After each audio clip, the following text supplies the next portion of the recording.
অলপ মন কৰিব। Would you know my name if I saw you in heaven? Would it be the same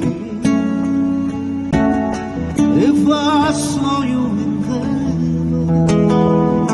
এতিয়া এইখিনিকে অসমীয়াত কৈছো। মই যদি তোমাক স্বৰ্গত দেখো তুমি মোৰ নামটো ক'ব পাৰিবানে? মই যদি তোমাক স্বৰ্গত দেখো সকলো একেই থাকিবনে?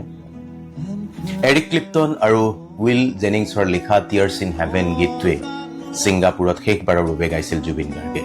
মৃত্যুৰ আগদিনা স্বৰ্গত দেখা হোৱাৰ কথা থকা গীত গাইছিল জুবিন গাৰ্গে।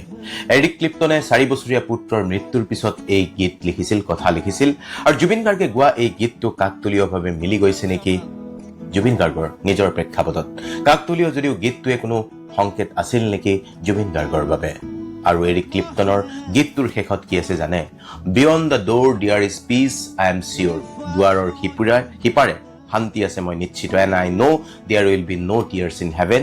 আৰু মই জানো স্বৰ্গত আৰু কোনো চকুলো নাথাকে। স্বৰ্গত জুবিন দা কুশলে থাকক। জুবিন দা স্বৰ্গত থাকিও আমাৰ মাজত থাকক। অমৰ হওক জুবিন দা।